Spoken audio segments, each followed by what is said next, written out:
I've watched a lot of debates on the shape of the Earth over the past, I'd say, 2 years. Um, just as the same as everybody else that I've heard discuss this subject, my story is that I was always a geek for Star Trek and Star Wars. I loved everything about the solar system. I thought, until about 15 years ago, thought the moon landing was real. You know, I almost went to space camp. I wanted to go to space camp as a kid. You name it. I was balls deep in all of that. And let's turn that static down. And then through just looking up other topics, you know, if not for that day in September, I wouldn't have likely researched all that I did research after that, because I knew something was off. This is another story for another time, but Todd Beamer, the Let's Roll guy from that day in September, his widow came to my high school about maybe 2 months after Todd Let's Rolled. I went to his alma mater, and even at the time, I was 15 years old, about to turn 16, and I was just blown away. I was blown away that they carted this in for us to watch live on television. They carted TVs into every classroom just so we could watch it. Strange. And then the fact that Todd's wife came in, didn't appear to be grieving at all, didn't get choked up about anything. She came in and did a perfectly businesslike, just presentation. Might as well have been a power presentation about circuitry. She had so much emotion. Like, it's all just foolish. So that made me start to look into things.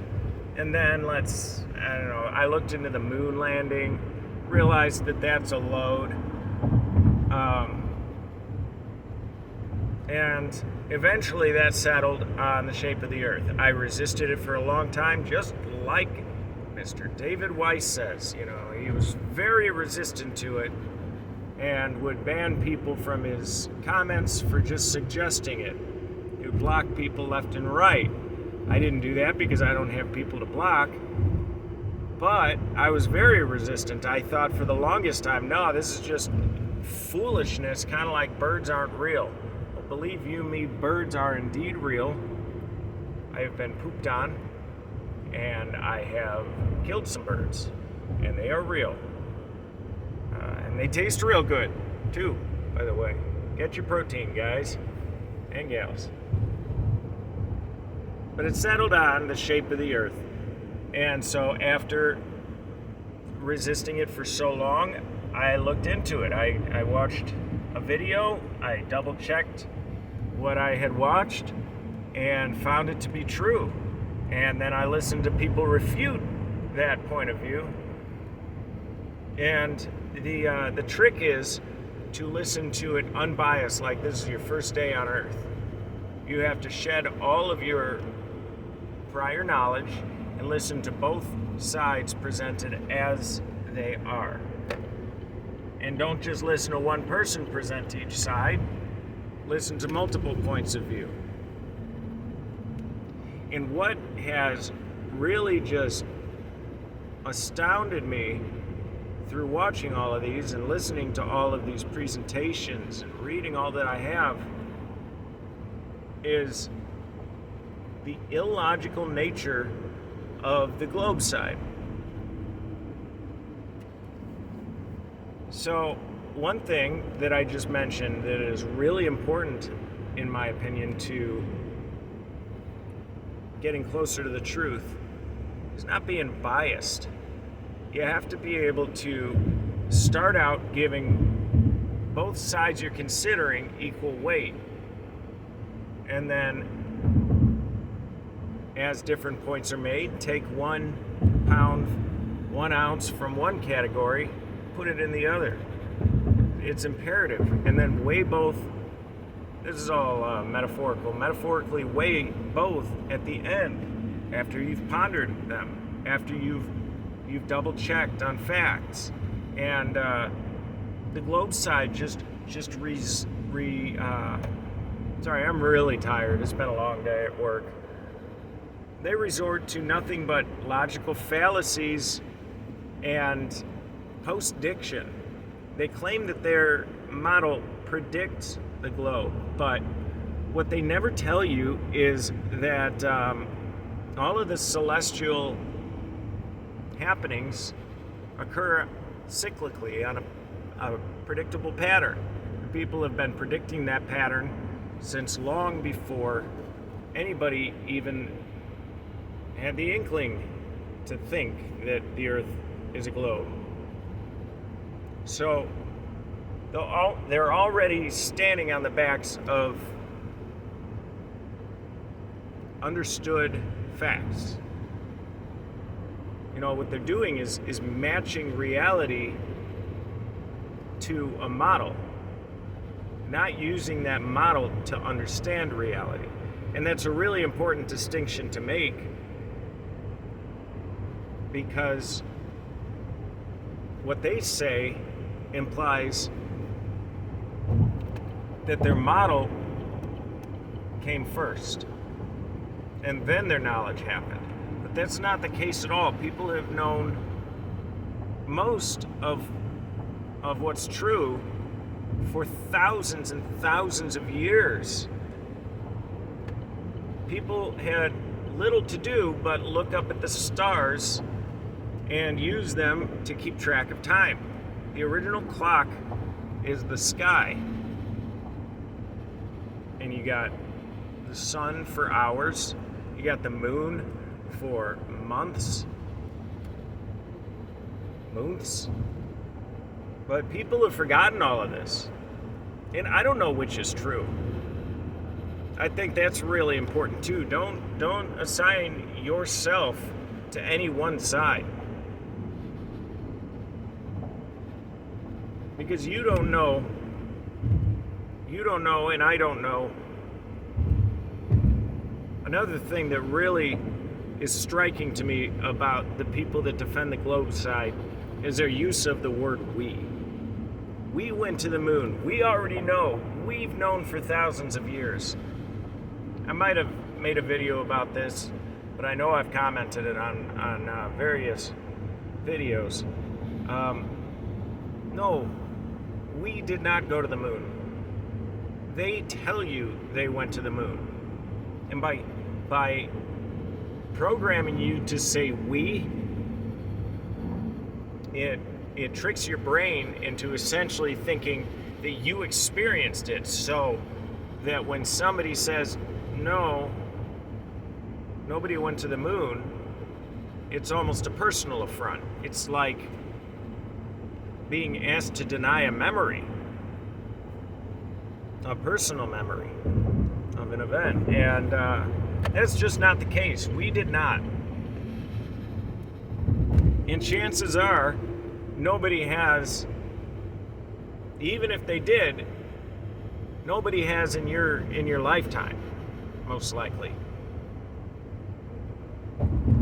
So I think it's disingenuous at best, but likely dishonest, to say that we went to the moon, that we've got rovers on Mars, we've got satellites in space. No, we don't. You have no proof of that. The only proof I've ever seen of satellites fall from the sky attached to balloons. You got cartoons. You being the globe supporters. And it really took a grieving process that I'm probably still not over with. to give into the fact that I've been lied to so much. It's intimidating. And nobody wants to admit that they were gullible to be lied to about basically everything one knows. It's a huge, huge hit to the ego.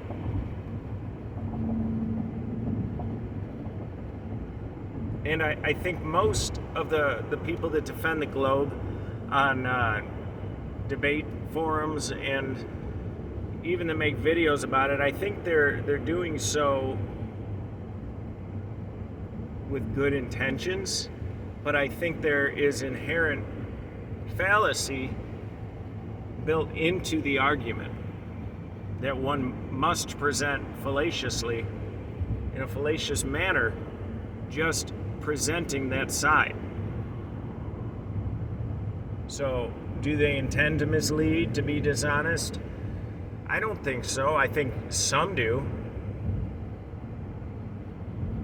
But I think most, just see enough of a structure that they find it believable. Think about it like pixels on a screen. If you have 3 pixels, one on top, one on the side, and one on the bottom, there's no discernible picture.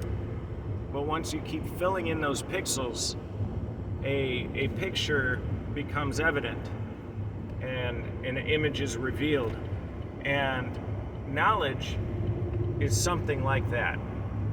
And these people have had enough pixels filled in that the image that's presented is coherent to them. But the problem lies in the fact that the idea itself is fallacious. It asks you to discard other truths that we call laws.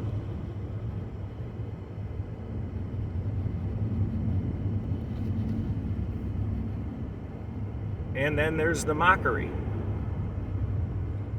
They mock so much, and this is more in the comments than in the debates themselves, because I think the debaters have learned that it makes their side look really bad when they mock their opponent. There's still a few bad ones, and the flat earth side is guilty of it as well, but not to the degree, not with such vitriol. There's a hateful mockery that comes from globe supporters, and I don't understand it. If science is about finding truth through opposing views, then they should be grateful that for the first time in hundreds of years, somebody is presenting an opposing view. That leads me to think that their side doesn't hold up to scrutiny, or that they can't comprehend even considering another viewpoint. Yet, every person that supports level Earth has at one time supported another viewpoint. So, that makes one side more intellectually honest than the other, and that side is clearly level Earth. And this is all really confounding to me, because I never thought I'd be put in this position to question the shape of the Earth. It seems insane. And one of the things that Dave Weiss always says is, why the lie? That's one thing that really gave me pause to question what I was hearing about FE, because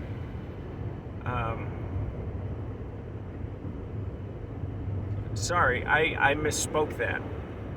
What I meant was that gave me pause when I was questioning the globe, because of the fact that I already realize that there is no lie too big for them to tell. Anything for power. Power is so much more valuable than money and infinitely more valuable than fiat currency. Fiat currency is doled out by power. By the powerful, I should say. And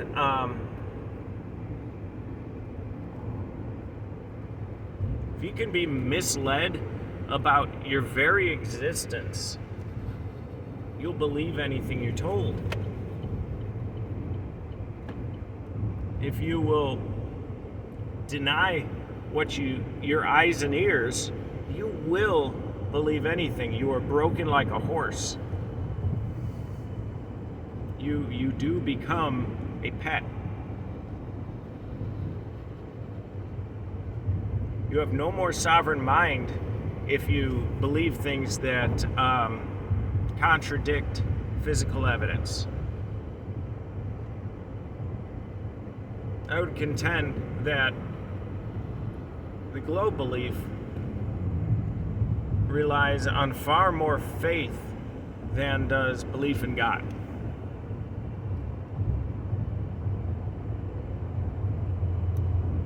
I'm blessed to have been able to see many things which I would consider miraculous or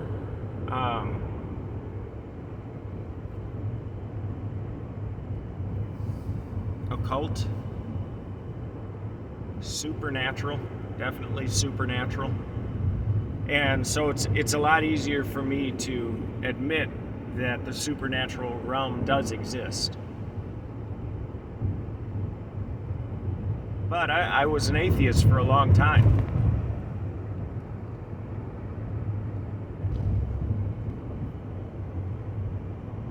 These people use not only your lack of knowledge, but your anti-knowledge, the incorrect facade of a story that you're sold. They use it against you. And they use your unwillingness to question that narrative against you.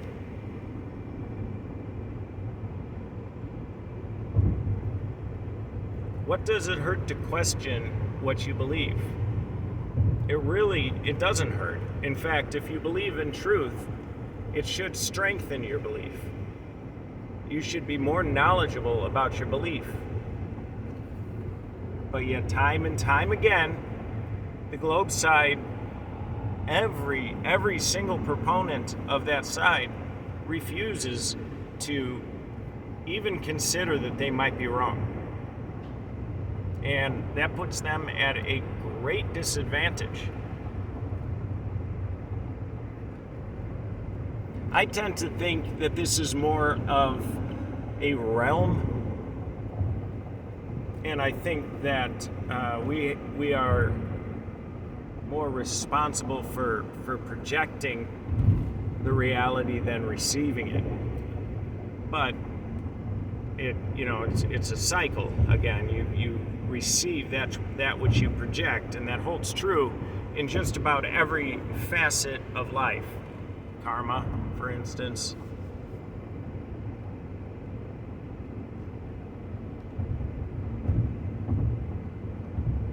I don't have the truth, but I do have hints of it, and none of it aligns with space, the final frontier. How is space the final frontier when we've explored, what is it, like not even 10% of the ocean?